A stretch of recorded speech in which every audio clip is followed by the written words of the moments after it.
Hello students, welcome back your YouTube channel. I hope आप सभी अच्छे होंगे और आपकी तैयारी अच्छे तरीके से चल रही होगी। जैसा कि आपने थंबनेल में देख ही लिया है, आज हम बात करने वाले हैं जीन एक्सप्रेशन की। जीन एक्सप्रेशन क्या होता है, जीन एक्सप्रेशन की हम बात करेंगे। अब जीन एक्सप्रेशन का पहले हम मीनिंग समझ लेते हैं, इसका मीनिंग क्या होता है। यदि आप भी नीट, पैरामेडिकल या किसी भी नर्सिंग एंट्रेंस एग्जाम की तैयारी कर रहे हैं तो ये टॉपिक आपके लिए बहुत ही बेनिफिशियल हो सकता है। तो इसके मीनिंग या इसके अर्थ की हम बात करें तो process of making protein trades expression, यानी कि प्रोटीन बनने के बाद जो प्रोटीन की ट्रेड्स आएगी, ट्रेड का अर्थ है जो उसका करेक्टर आएगा, उस प्रोसेस या प्रक्रिया को हम बोलेंगे क्या, जीन एक्सप्रेशन। क्योंकि जीन से क्या बनती है, प्रोटीन बनती है, और प्रोटीन एक्सप्रेस होगी तो वही क्या कहलाएगा, जीन एक्सप्रेशन कहलाएगा। कि जो जीव है उसमें किस प्रकार का इफेक्ट प्रोटीन के कारण देखने को मिला। अब देखते हैं रेगुलेशन ऑफ जीन एक्सप्रेशन, यानी जीन एक्सप्रेशन का रेगुलेशन कैसे कर सकते हैं। अब इसकी आवश्यकता क्यों है, इसकी आवश्यकता इसलिए कि एक टाइम पर अगर अनेकों जीन एक्सप्रेस हो रहे हैं तो क्या होगा, प्रॉब्लम हो सकती है। देख सकते हैं, we need to control gene expression, हमें जीन एक्सप्रेशन को कंट्रोल करने की आवश्यकता होती है। Why do we need gene regulation, हमें जीन रेगुलेशन को कंट्रोल करने की आवश्यकता क्यों होती है, जीन रेगुलेशन की आवश्यकता क्यों होती है। तो all genes do not need to express at once, यानी कि एक टाइम पर या एक ही समय पर हमें अनेकों प्रकार के जीन्स को एक्सप्रेस करने की आवश्यकता नहीं होती है। इसीलिए अगर हमारे पास 3 जीन है तो उसमें से एक जीन को ही एक्सप्रेस करना है, तो बाकी को हम क्या कर देंगे, इनहिबिट कर देंगे, उनको कंट्रोल करके रखेंगे ताकि वो जो जीन है एक्सप्रेस ना हो और किसी प्रकार से कोई समस्या, प्रॉब्लम उत्पन्न ना हो। अगला है gene should be controlled on the basis of, gene को कंट्रोल किया जाता है निम्नलिखित आधार पर। किस आधार पर, इन्वायरमेंटल आवश्यकता के आधार पर, डेवलपमेंटल आवश्यकता के नीड के आधार पर और फिजियोलॉजिकल नीड के आधार पर।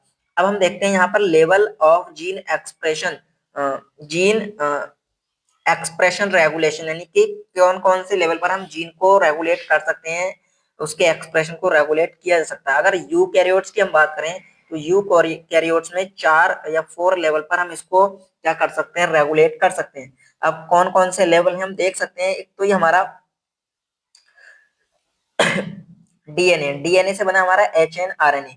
तो ये जो ट्रांसक्रिप्शन की प्रोसेस है, इस प्रोसेस में हम देख सकते हैं ट्रांसक्रिप्शन के स्तर पर हम क्या कर सकते हैं, इसको रेगुलेट कर सकते हैं, हम इसको रोक सकते हैं कि ना बने। और अगला है पीटीएम, पोस्ट ट्रांसक्रिप्शनल मॉडिफिकेशन के लेवल पर हम इसको क्या कर सकते हैं, रेगुलेट कर सकते हैं। फिर ट्रांसपोर्ट ऑफ एमआरएनए, एमआरएनए का जो ट्रांसपोर्ट, एमआरएनए बना इसका ट्रांसपोर्ट होगा साइटोप्लाज्म में, इस लेवल पर भी हम क्या कर सकते हैं, जीन को रेगुलेट कर सकते हैं। और अगला है हमारा ट्रांसलेशन, ट्रांसलेशन के लेवल पर हम इसको रेगुलेट कर सकते हैं। तो ये सब, ये 4 लेवल पर हम इसको रेगुलेट कर पाएंगे यूकैरियोट्स में। अगर प्रोकैरियोट्स की बात करें तो प्रोकैरियोट्स में ट्रांसलेशन और ट्रांसक्रिप्शन 2 लेवल पर हम इसको क्या कर सकते हैं, इसके एक्सप्रेशन को रेगुलेट कर सकते हैं। ये बात आपको ध्यान रखनी है, यहाँ से आपसे परीक्षा में इंपोर्टेंट पॉइंट है, यहाँ से सवाल आपसे पूछा जाएगा या पूछा जाता है मोस्टली। अब अगर हम देखें टाइप्स की, अगर हम बात करें, जो जीन है, जीन के टाइप्स की अगर बात करें तो टाइप्स की हम बात कर लेते हैं। तो होते हैं रेगुलेटर जीन, रेगुलेटर जीन के अलावा अगर हम बात करें तो स्ट्रक्चरल जीन होते हैं, संरचनात्मक जीन। अब रेगुलेटर जीन क्या होते हैं, जो रेगुलेट करते हैं। जैसे यहाँ हम देख सकते हैं ये एमआरएनए, एमआरएनए से प्रोटीन बनी, तो रेगुलेटर प्रोटीन है ये। और यहाँ पर स्ट्रक्चरल जीन का अर्थ होता है जिससे हमारा एंजाइम बनेगा, वो स्ट्रक्चरल जीन कहलाएगा। टाइप्स ऑफ कंट्रोल, यानी कि कैसे हम जीन को कंट्रोल कर सकते हैं। तो increase positive control protein expression, regulate protein activator, decrease negative control expression repair. ये बात आपको इसमें ध्यान रखनी है। अब अगर हम देखें जीन की बात करें तो constitutive and non constitutive gene, 2 प्रकार के जीन यहाँ पर देखने को मिलते हैं हमें, कॉन्स्टिट्यूटिव और नॉन कॉन्स्टिट्यूटिव।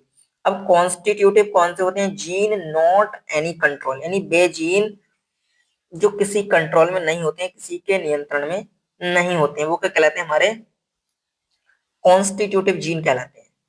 एग्जाम्पल हो जाएगा regulator gene, RNA, tRNA, hexokinase. और अगर हम देखें स्ट्रक्चरल जीन, जो संरचनात्मक जीन होते हैं, वो हमारे नॉन कॉन्स्टिट्यूटिव जीन कहलाते हैं। नॉन कॉन्स्टिट्यूटिव जीन को क्या होता है, कंट्रोल किया जाता है किसी जीन के द्वारा, बट इन आपको इसमें ध्यान रखनी है। तो आज की वीडियो में हमने बात करी थी जीन एक्सप्रेशन की। अब जो अगली वीडियो या अगली क्लास हमारी होने वाली है उसमें हम बात करेंगे लैक ऑपेरॉन की। ऑपेरॉन का कॉन्सेप्ट समझेंगे। यदि आप भी नीट पैरामेडिकल किसी भी नर्सिंग एंट्रेंस एग्जाम की तैयारी कर रहे हैं तो आप हमारे साथ जुड़ सकते हैं। बायोलॉजी से related career options course topics पर जानकारी लाते रहते हैं। आज की वीडियो में इतना ही, मिलते हैं अगली वीडियो में, तब तक के लिए धन्यवाद।